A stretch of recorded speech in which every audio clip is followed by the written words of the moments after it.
All right, guys, we are back streaming, ready to go, ready to get this draft order done. It's gonna take us a little bit, but we figure we'll give you guys some time Oh, the to title still says test stream. trickle in. Change the title, Matt, quickly. Hold on. Oops, It's not oops. changing the Wait, title. where am I typing? You're typing somewhere else. Okay. Okay. It also changed There it after, is. so I wouldn't worry too much. Well, we're already in Adina. Okay. Season 5 draft. Oops. Draft order reveal. All right. And we will boop update information. Okay, hopefully that updated then. Is there a spot, Dina? Is there a spot on OBS to see how many viewers you have, or do we need to go to Twitch for that? I think you have to go to Twitch. There's a spot Alright. in OBS, but I don't know how to add it right now. Okay, then let's go ahead and do this. Boop. Okay. I'm not even reading that copy paste, Ben. I'm not doing it. I can't, if you post that one more time, I'm banning you from the league. From life.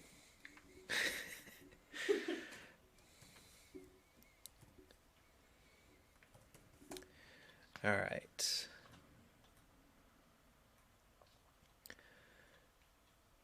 Why does it say we have 0 viewers? That is not correct. I see 8. I found it not to be accurate when I streamed. Okay. So It might take a moment to update. Okay, I'm just gonna let the people know in the server that we are live, in case that gets anybody else in here.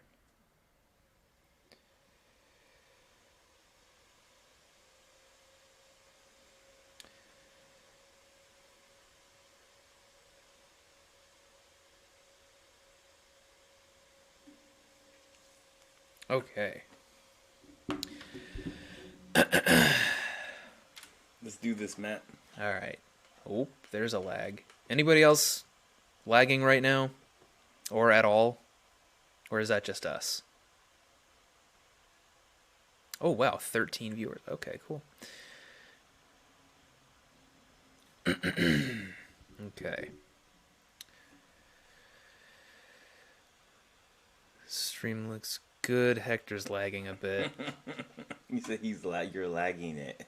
Oh, okay. Yeah, reading is hard. Okay. All right. So, this is going to be a pretty short stream. Yep. It's basically all we're doing is let's switch to the thing here. Basically all we're doing is we got all 18 teams here listed on the randomizer. All we got to do is click randomize, and we'll get our draft order. We can kind of we can shoot the shit. We also have the tier list pulled up here if we want to look at that. This has been updated with all of the poll results. So if we want to talk about what teams might be picking, if they're toward the beginning or the end or whatever, we can do that. So. How much longer do you want to drag it out? Like five more minutes? 10 more minutes? A little bit. Pull up the tier list real quick. All right. So, the last 2 seasons, the first overall pick has been Togekiss. Was it in season 3 as well? Really? Yes. Okay. For good reason. I don't expect that to be... In season 3, both Togekiss, when we had 2 separate drafts, both Togekiss made it into finals. Yeah. Togekiss made it into finals again last year. It's been known with Max Airstream, the Great Typing, access to Follow Me, access to stuff like Helping Hand Tailwind. It just, the incredible versatility just makes it for a good number 1 overall pick. But this year, we have the addition of Crowned Hundramons. So with that being said, if you have first overall pick, what do you think is a good Pokemon to build around? Dude, I don't know.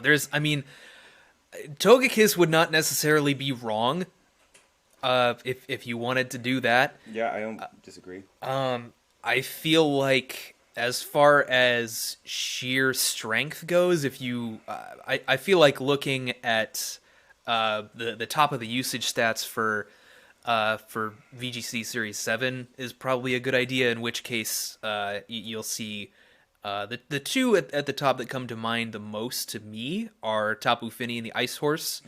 But they have their drawbacks. I think Tapu Fini is it's probably a little bit more versatile than Glastrier is. I think Glastrier is it pretty much just does one thing, but god damn it does it well. Yeah. I have a lot of love for that horse. I would also put Regieleki in that same pool of something that only does one thing, but it does it very well. I think Regieleki might actually be a little bit more versatile than people give it credit for. Not that much. It has a decent, I mean, not like typing move pool, but right. just, more like a support type move pool. It has, yeah. It has a bunch of things that you can work with. Mostly screens. If you're doing support, it's mostly just screens. But an Electro Web. But it's so strong that Electro Web can honestly be used for decent damage too, because that's its main form of spread damage. I'm assuming it gets discharge, but you're probably going to be using Electro Web more often than discharge, unless you've got like some really good ground type or lightning rod user. So last year when we had ran basically through this, Isle of Armor had just came out. Yep. And people were kind of choosing these new Isle of Armor mons. One of the things that's kind of changed between this season and last season is Urshifu's usage seems to just shoot up a lot. Not really the season it debuted, which was season 5, but really a lot during season 7. We've seen it a ton. Yeah. The dark type Urshifu. Players have really figured out like how to utilize it, really its strengths, and just kind of taking it full advantage. Obviously, we saw the Mats come in last season with the Urshifu, and they were able to make it into the top 4. But what do you think? What do you think this year? You think this year Urshifu goes up a little bit higher? It's really tricky. I wouldn't be surprised if I'm wrong here, but my intuition says that it's probably going to be about as good as it was last season in season 4. Even though it's obviously shot up in usage a lot between in VGC between Series 5 and Series 7. I think that has a lot to do with the metagame and the power creep that we've seen. I think it's with teams that are more balanced across these tiers instead of like instead of just a bunch of the Pokemon that we see in S tier right now comprising VGC teams. Like I think it might have I expect to see it a little bit do about as well as it did last season of MBC. But I totally could be wrong. It's really hard to tell. It definitely is. I mean, I think that's probably one of the biggest question marks in trying to figure out how good it can actually be in any given format is both the Urshifu forms. We don't know whether to say that they're the best thing ever, or they're the most broken thing ever, or they're totally just overrated and not really worth all that. Yeah. But I do think one thing for sure, and I could be wrong because whoever gets the first overall pick, it's up to them. I think your best value is going to be in the S tier. Grabbing one of those very versatile S tier picks kind of just sets up your budget, your draft, everything into just a good spot. Yeah, especially if you can get one of those really, really top tier mons. Yeah. I'm curious to see how, as far as S tiers go, I'm curious to see how many of the S tiers that are not VGC legal, but that are still new to Sword and Shield are going to fare. Like, let's see, there's not very many of them, but Victini is one that I'm really curious about. I think it's incredibly powerful. It's probably a pretty good Dynamax mon. It's got some setup options. It's got a lot of coverage. base 100s across the board with fire and psychic typing, I think it's going to be strong. Maybe not that strong, but we'll see. And then there's and then there's Zygarde, which, thank God you can't Dynamax the Zygarde complete form. I'm not actually sure if anybody's going to bother taking it, but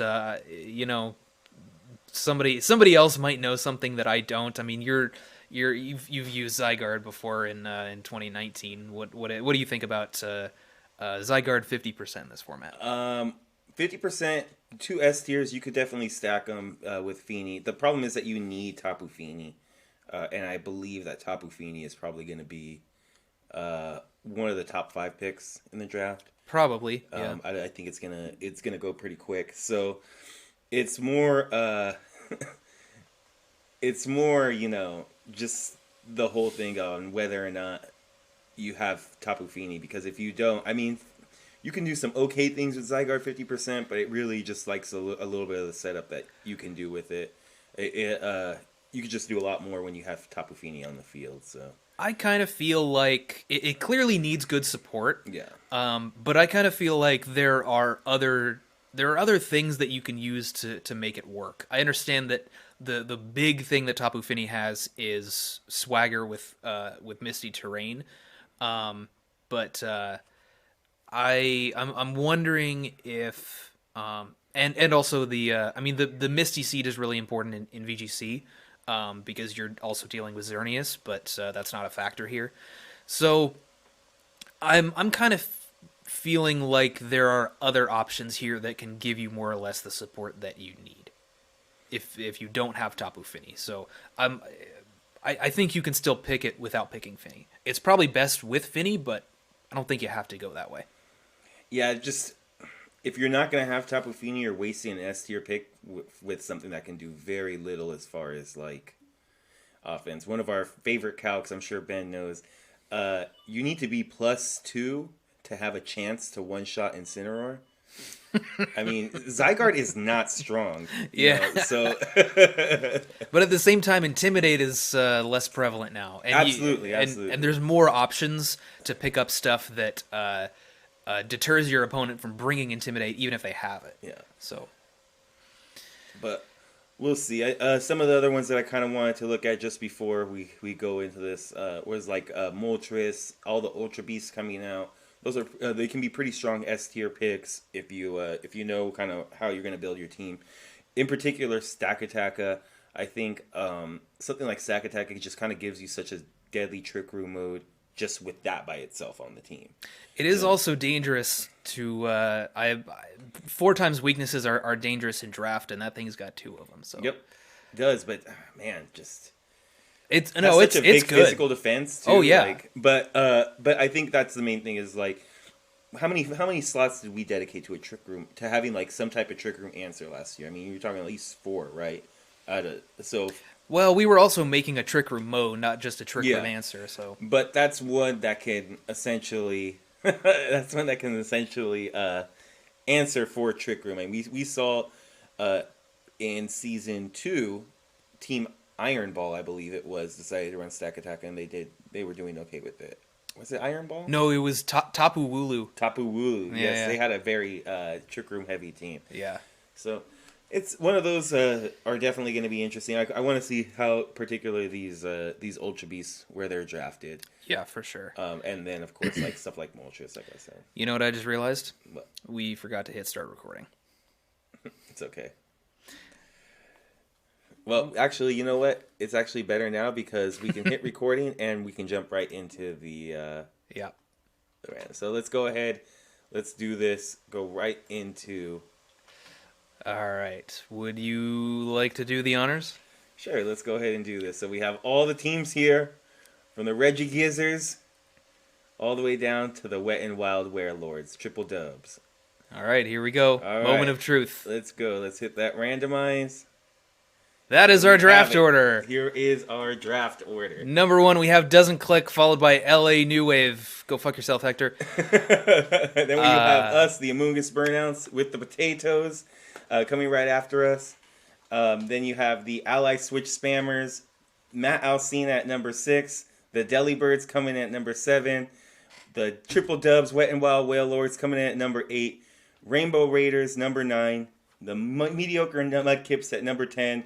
The Rural Jurors at number 11. Team Pussy at number 12.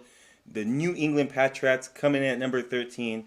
The Platinum Pixies, new team, coming in at 14. The Dark Web Corrigons have the 15th slot.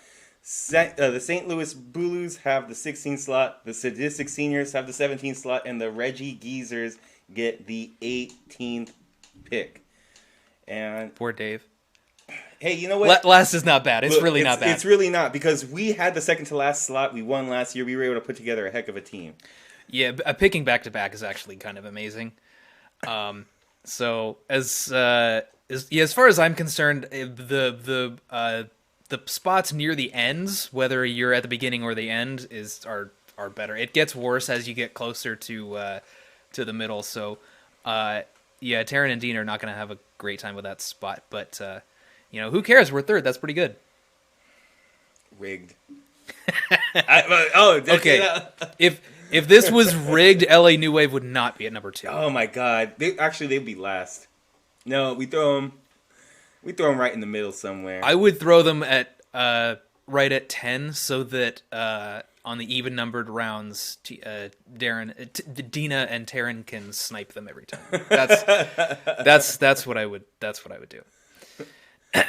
All right, guys, this is it. This is the order right here that we're going to be using for, when are we drafting, this weekend? Yes, the draft starts on this coming Saturday, January 23rd. So get ready for that.